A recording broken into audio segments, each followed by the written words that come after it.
jalannya.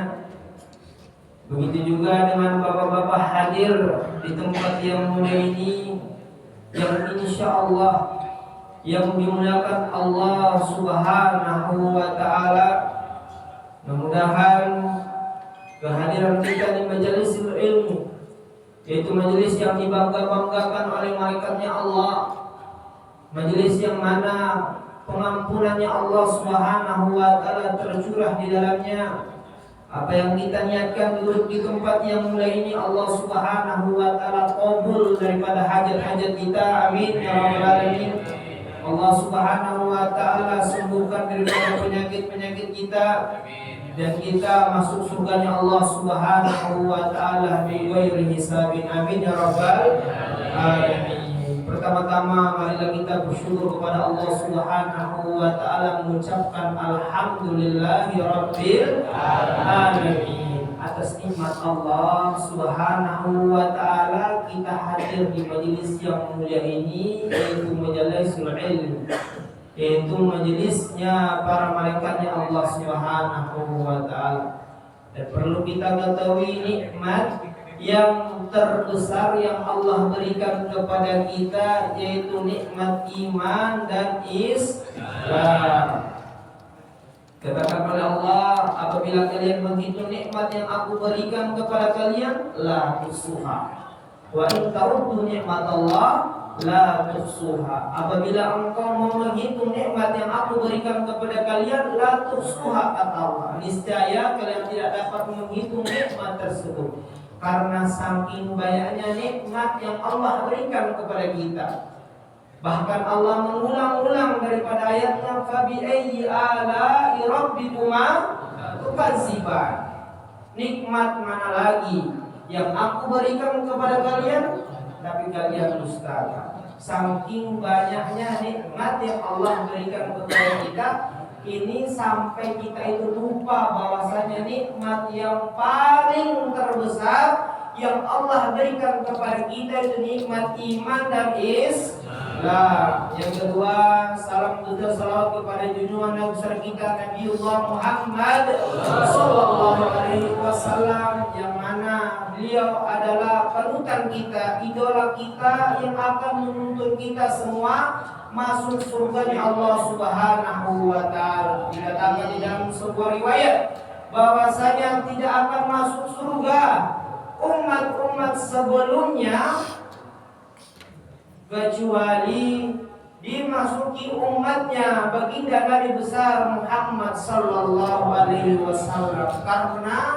Nabi kita ini semulia-mulianya Nabi, kita pun sebagai umatnya ikut kepada Nabi kita menjadi semulia-mulianya umat. Hadirin yang dirahmati Allah Subhanahu wa Ta'ala, inilah yang perlu kita syukuri, bahwasanya Allah Subhanahu wa Ta'ala menjadikan kita umat yang baginda Nabi. Mudah-mudahan kita semua termasuk umat yang disyafaati oleh Rasulullah sallallahu alaihi wasallam. Amin ya rabbal alamin. Hadirin yang dirahmati Allah Subhanahu wa Ta'ala, sudah ditulis judulnya ya, temanya pentingnya ilmu agama. Pentingnya ilmu agama, bukan ilmu agama itu penting. Maksud daripada ini, kita itu pertama-tama bisa hidup di dunia ini karena ilmu. Tanpa ada ilmu, maka kita akan tidak tahu bagaimana jalan untuk menuju kesuksesan tersebut.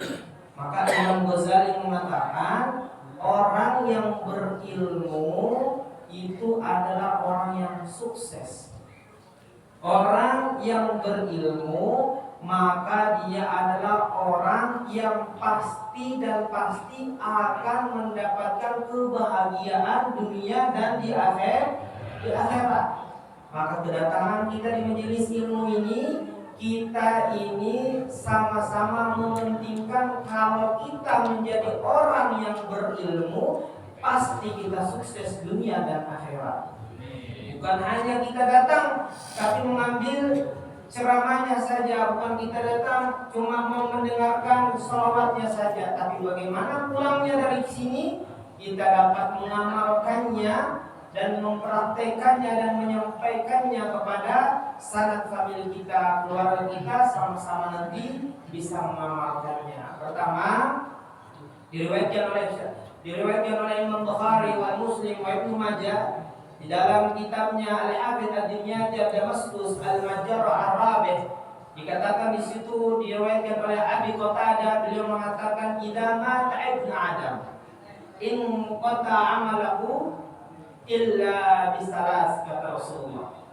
Jadi ketika anak Adam ini mati, ketika kita semua ini wafat meninggalkan dunia ini, maka ada 3 perkara yang tidak akan terputus sampai kita masuk ke surga nanti, kata Nabi kita.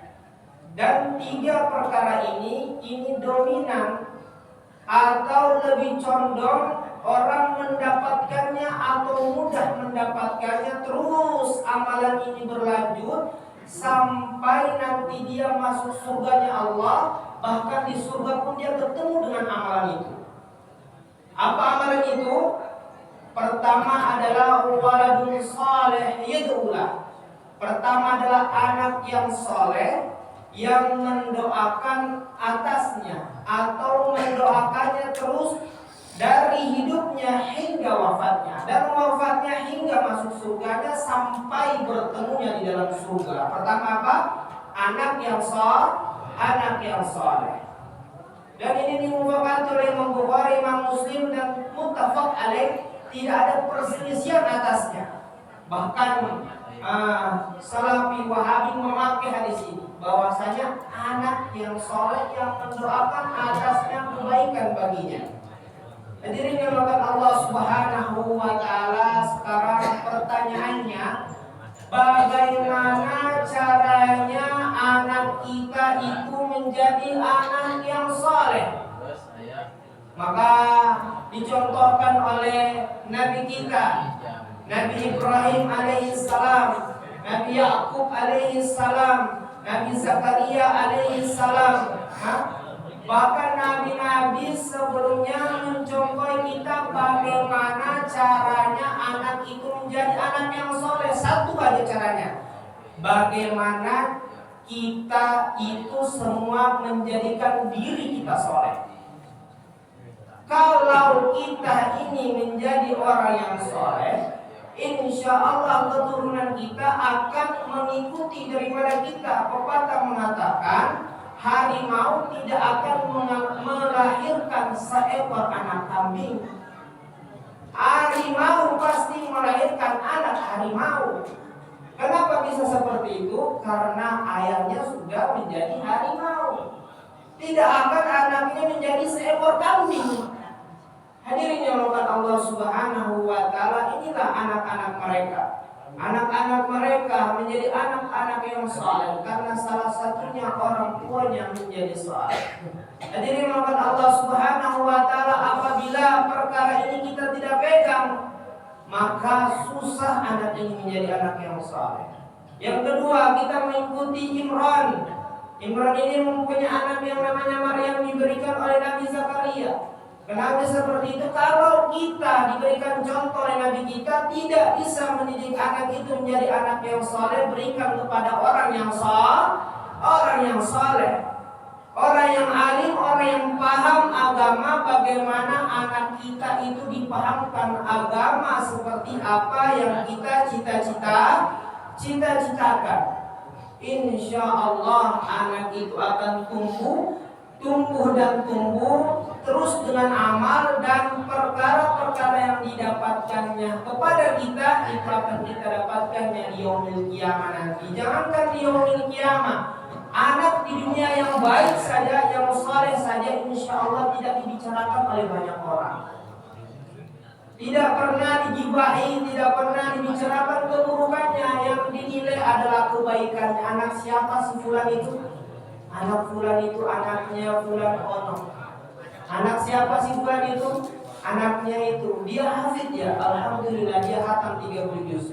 Alhamdulillah dia hafal hadis arba'in. Alhamdulillah dia telah menghatamkan Jami'us Shaghir. Alhamdulillah kutubus sittah dia telah hatamkan. Masya Allah. Kebaikan. Bagaimana caranya? Salah satunya jadikan diri kita soleh. Terus yang kedua, bagaimana kita berikan anak itu kepada orang yang soleh yang mendidik dia. Bagaimana itu nanti kita akan dapatkan. Yang kedua, amalan yang mana tidak akan putus sampai yaumil kiamah adalah shadaqatun jariyah, yaitu sedekah yang terus menerus bersambung kepada kita hingga kita wafat. Yaitu adalah sedekah jariyah. Ini ada dua.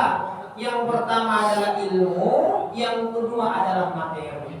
Kalau kita tidak punya anak, maka kita bikin suatu perkara yang mana amalan itu terus berlanjut, yaitu seperti madrasah, masjid, membantu orang-orang menggali sumur, hingga bagaimana orang bisa ibadah di kampung itu. Dengan atas itu kita bisa mendapatkan shadaqatun jariyah, sedekah terus berlanjut kepada kita. Itu yang kedua.